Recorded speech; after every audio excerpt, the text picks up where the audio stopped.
Our text today comes from the Gospel of Matthew, chapter 15, beginning in verse 33.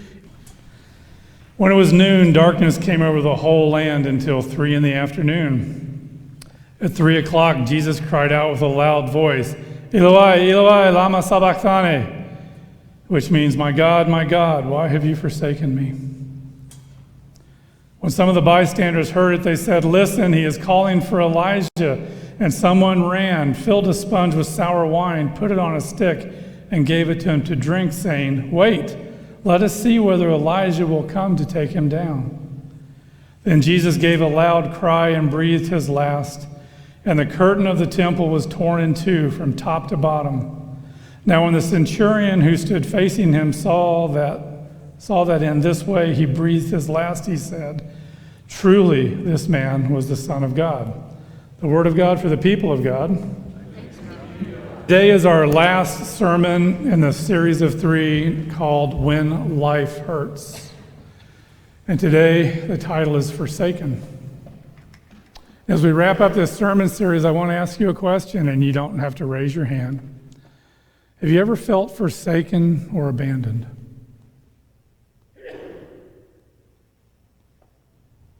I think most of us probably have at one time in our lives, right? When things were going on in our life that were just so difficult that we felt abandoned by everybody, including God. And sometimes the abandonment was real. I mean, I've known couples that have gone through divorces, and when that happens, sometimes the family is so afraid of being perceived as taking sides, or they don't know what to say or what to do, that they just don't show up, and people feel abandoned by their family.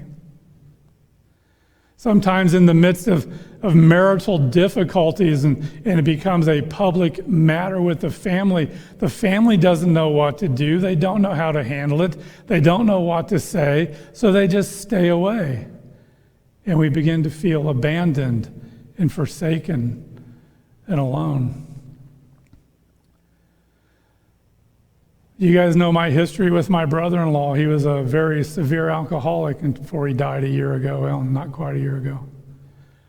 I'm sure he felt forsaken and abandoned because some of the people in our family just said, I'm not dealing with this anymore, and had nothing to do with him. And I got to the point, after 20 years of dealing with it, that his behavior became so erratic and so unpredictable that I didn't want to deal with it.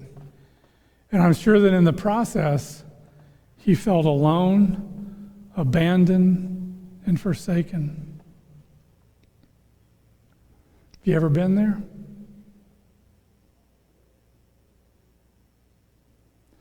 When I had my electrical contracting company and the bubble burst in 2008, I was starting to struggle a little bit keeping things going because I had like 7 employees and my insurance was through the roof every month, and I was spending almost $10,000 a month in material to keep up. And as general contractors who I'd worked for years began to sense that I was struggling, they abandoned me.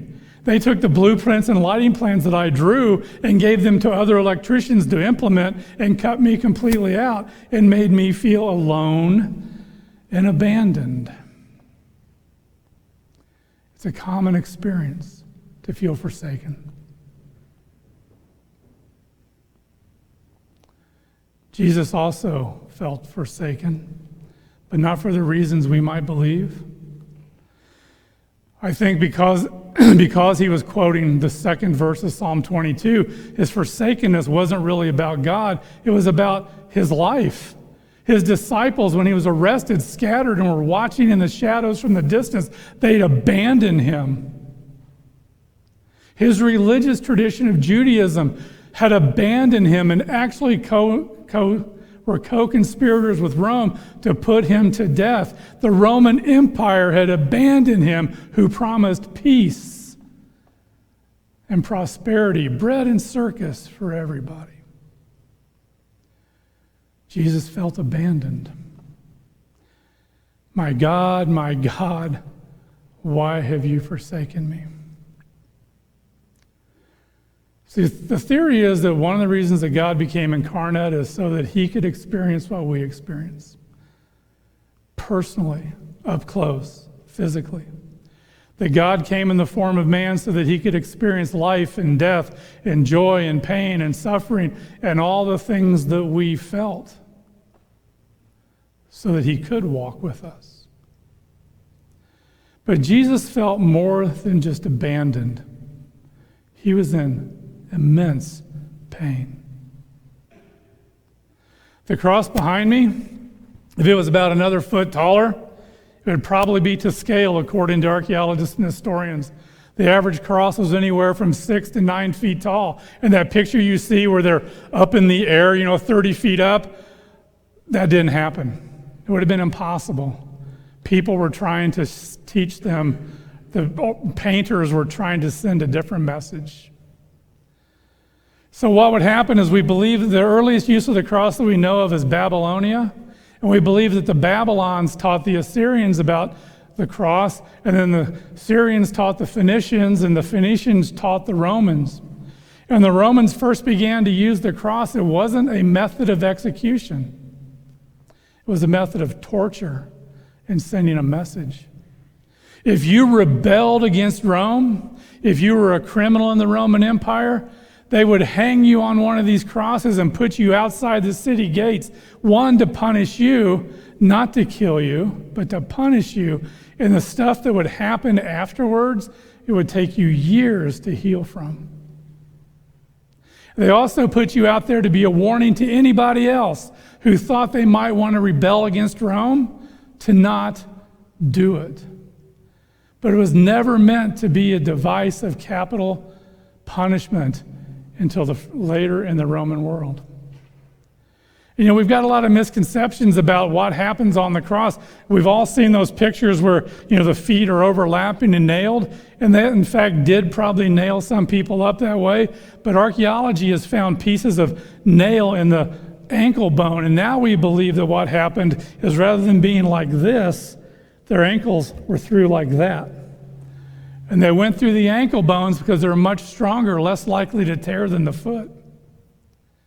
We also now know that they probably ran the nails through right here between the radius and ulna below the hand because the bones in your hand will just rip out under weight, but these will let you hang there so much longer.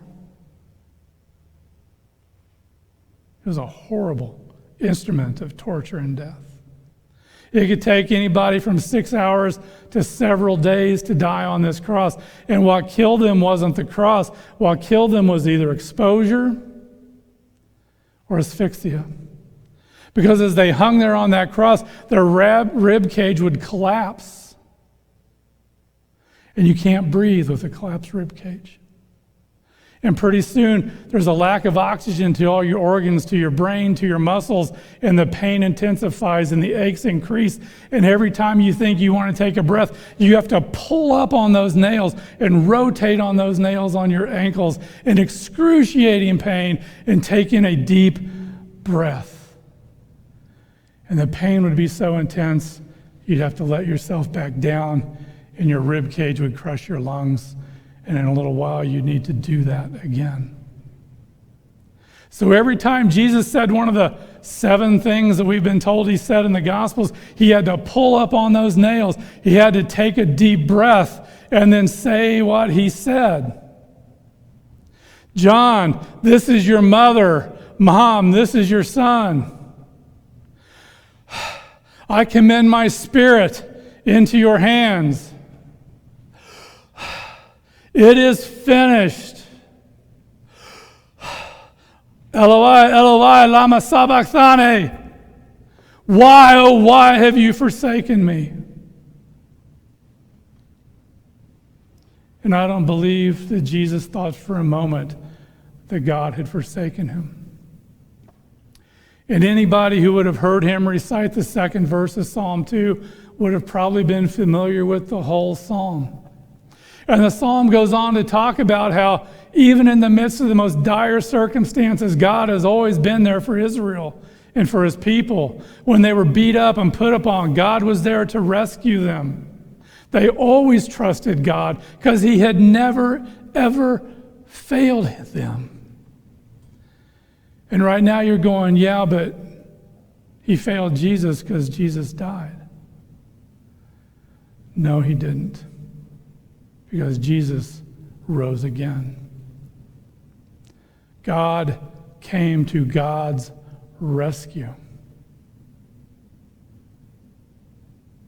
In the midst of feeling abandoned and forsaken and in intense pain and dying from a lack of oxygen, Jesus wasn't saying that God had forsaken him. He said that that's why when it feels that way, we know that if we keep reading that psalm, that God has always come to the rescue of those he loves, and that's everybody. It doesn't always feel like it, but he does. Sometimes it takes a while, but he does. But here's what's important, is in the process of going through these times when life hurts, in every instance in my life, it's turned me back to God. It's made me closer to God. It's helped in my understanding of who God is, what my responsibilities are, and how much he loves me. Whether it was my parents' divorce, my daughter's illness, my wreck, eventually losing my wife,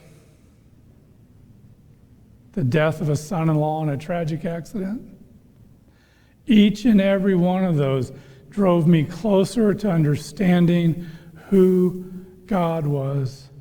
And in every situation, eventually, there was a silver lining.